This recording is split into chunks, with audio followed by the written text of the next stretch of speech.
welcome from Cara and I to part 3 of the stress relief series. We've helped thousands of people to lift their spirits, rewire their mind, and find solutions that suit them, often while laughing and having a good time. Because, let's be honest, some aspects of the holidays just aren't fun. Now, be honest. When people mention certain holiday traditions, how do you feel?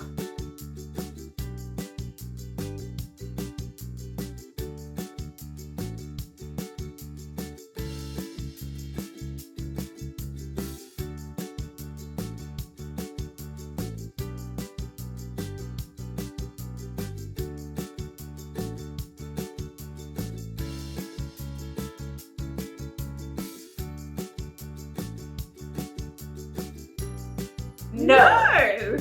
If there are traditions that just don't align or resonate with you very much, or at all, if there are family members you miss deeply, or cringe at the very thought of seeing and spending time with, this is for you.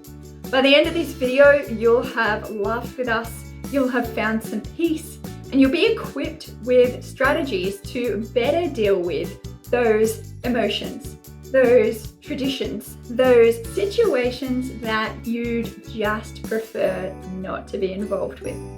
If you love a good time, a good laugh, and living a great life, subscribe to both of our channels with notifications turned on for this stress relief series and more tips, tools, and treasures to help you do just that. Alright, now we want to know, are there things that make you cringe about the holiday period? Are there things that make you feel angry, embarrassed, or just like yelling, no? Are there things that make you sad throughout the holiday period? Like missing family and friends who you can't be with? I'm very fortunate to be able to spend time with my family over Christmas, and I do love that. I love to socialize through the holiday period.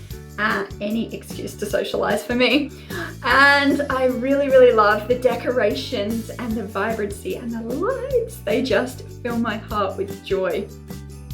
However, there are certain traditions that I don't like and don't agree with. A couple of those, I don't like consumerism. I don't like buying gifts and presents just cause. Hello workplace, Kris Kringle. I don't like the consumption of animal products and poultry just because it's Christmas. And over the years, I've set my own boundaries around these things. Some have been hard and fast, line in the sand, decision made, that's done with. Others have ebbed and flowed as I've broken away from other people's traditions, created my own, and found a home within my own values and alignment with what feels good for me. Were there challenges? Yep. Were there people who didn't or don't understand? You betcha. And is it more comfortable for me to live in alignment with what feels good and right for me than to go on with things that don't? Absolutely. Now, there are plenty of traditions that you may like. Is there something that you'd like to do more of? I know going and seeing more Christmas lights is on the list for me. Can you create traditions of your own? I have a friend who volunteers on Christmas morning. Maybe there's a particular breakfast you'd like to have each New Year's Day to start your year off in a particular way. Maybe there's a trip you'd like to take rather than staying around home. Or maybe there's a chilled vibe you'd like to take throughout the holiday period rather than the overfull calendar vibe that you've had in years gone by. Whatever it is for you, you're in charge of your time. And yes, while others' expectations may be hanging around, it's up to you to do what you truly want to do. You can set the rules and expectations and create new traditions. It's super fun. This is your life, so make it enjoyable. And if you want tips on boundary setting, we've done a video all around that. Make sure you check that out right after this one. Now, Cara, I want to know from you, which traditions do you think stink? Yeah, the consumerism and animal consumption gets me too. I'm also not a fan of lying to kids about Santa Claus being real. I think Santa can be a really fun story without the false pretenses. I'm also not a religious type person, so the religious aspects of the holidays can kind of be a little annoying to me. But the most difficult part for me is that my dad died in early December of last year and my mom died on New Year's Eve years ago. So I try to not let grief take over and I focus on what I do love. Like hanging out with my wife, she is awesome. Spending time with family, playing with my nieces, grandma's cookies, making them with her and eating them, and mashed potatoes. I love mashed potatoes. Like, if you put mashed potatoes in front of me right now, I mean, like, I'm not even hungry, but I would eat those mashed potatoes until they are gone. So yeah, mashed potatoes is basically the best thing about the holidays. And taking some moments to go outside in the cold, look up at the night sky, and think about my parents. They were both so loving and full of laughter. It really is where I get my laughter. It's my parents. And they always made the holidays so fun. So I take these moments to connect and feel their love. And I smile if any sadness comes and let it go. I'm just so glad that you can embrace the good and that you've created your own traditions, Cara. It must be really, really tough at times. It's so nice also to know that your parents were so full of laughter, just like you are.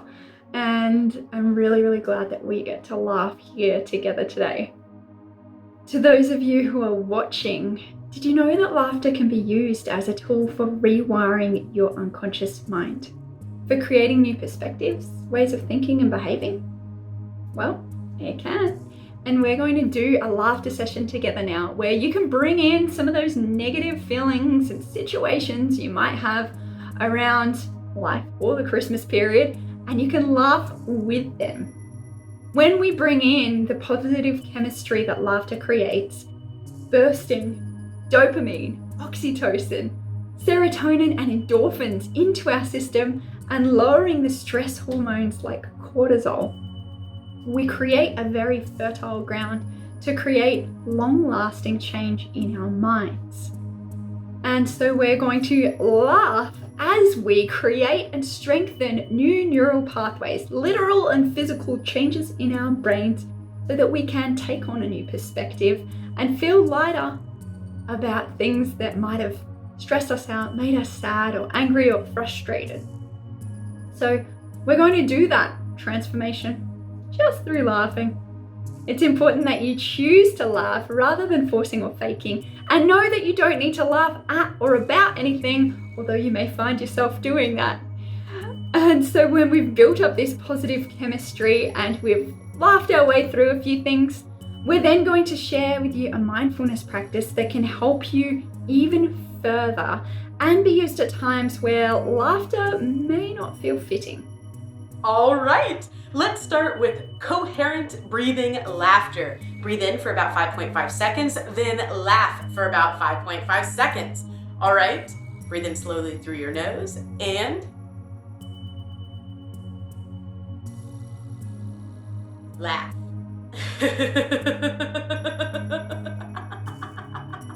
Breathe in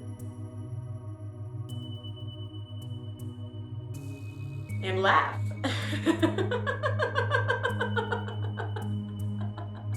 Breathe in and laugh.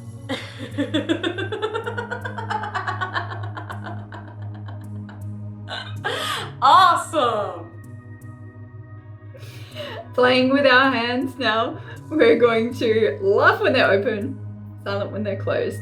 So taking a nice deep breath in.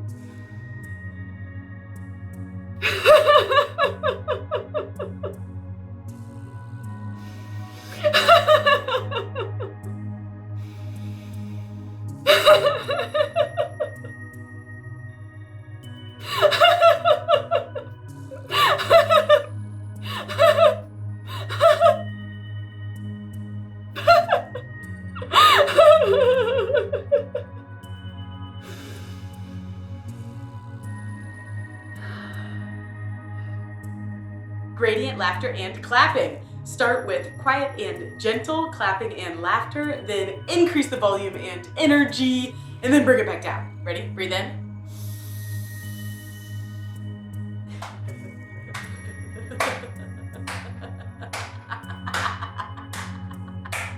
Breathe in.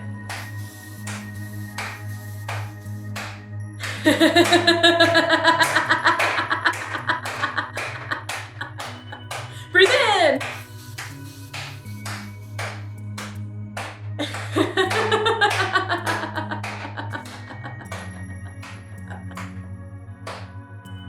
Awesome. Imagining there's a corny Christmas cracker joke and you just don't like it. We're going to go.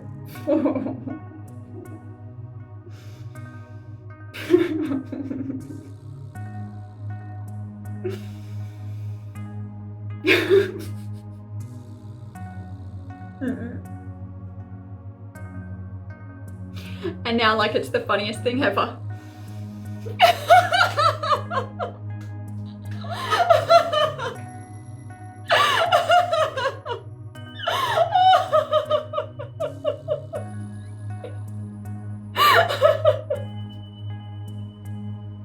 Nice deep breath in.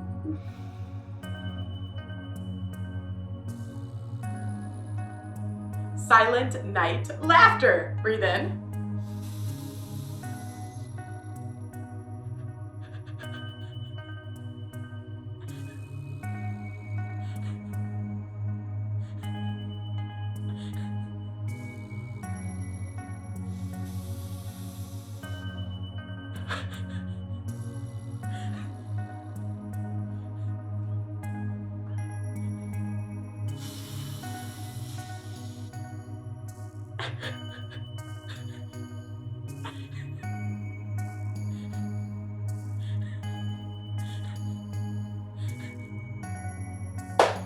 Awesome.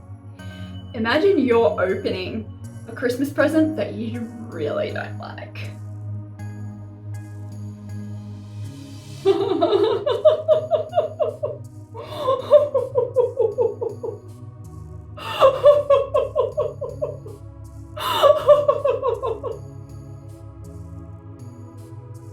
Taking a deep breath in, realizing you've got another one.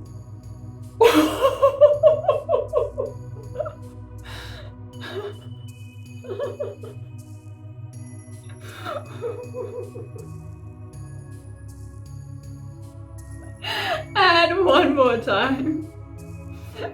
Deep breath in, opening it up.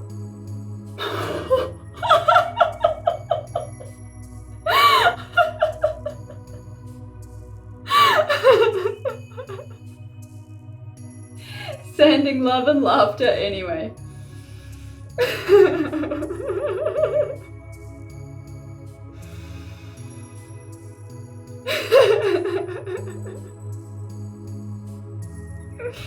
Huge thanks to the person who thought of you.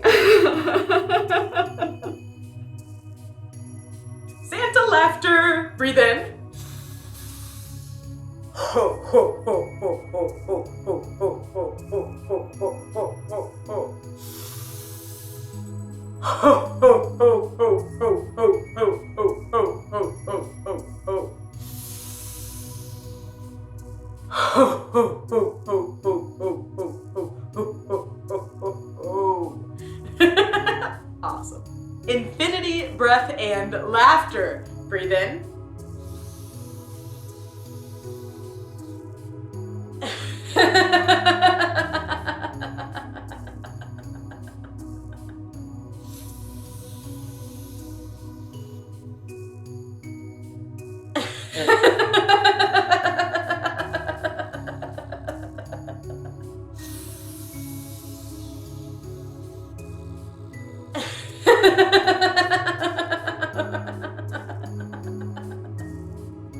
Awesome. I love that one. We are going to celebrate now, friend. Celebrating another awesome year of life. So what I'll get you to do is just close your eyes for a moment if that's comfortable for you.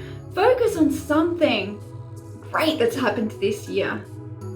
Think of something that really went well for you. Think of some people in your life that have been there with you to help you, to make your life easier and more joyful, or bring the company that you love to have. Think of some of the things that you've done. Maybe you've cooked some awesome meals, or even just one that stands out. Maybe you've achieved things in your work. Maybe you've grown and changed or healed. Maybe you've shifted some habits and patterns that were really persistent. And what we're going to do now as we open our eyes is start a little laughter clap. We're going to clap like we did before. We're going to bring laughter in. We're going to throw an absolute party, acknowledging those things that have been awesome this year. Ready? Yay! Bring in the laughter.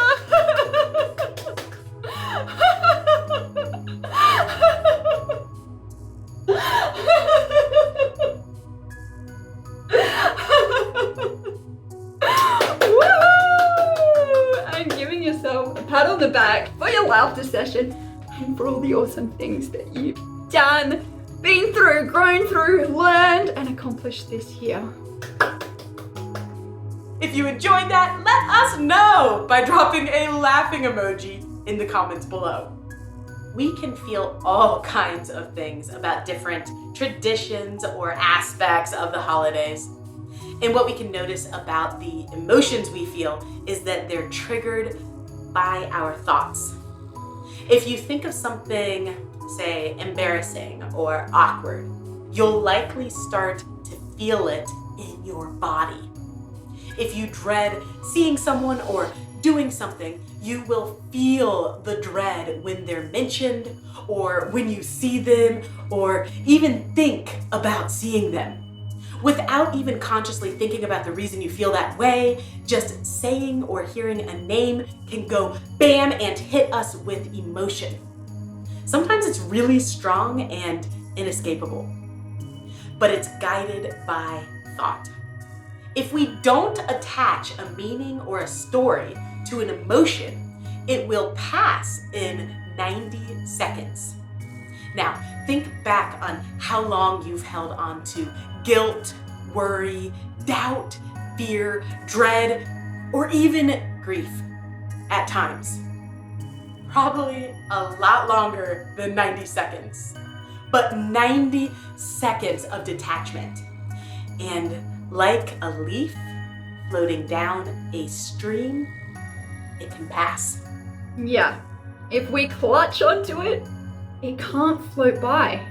So if you're in a conversation with someone, or you choose to spend time with people who you'd prefer to not be around at a work party, a family gathering, or otherwise, just notice when you feel a strong emotion.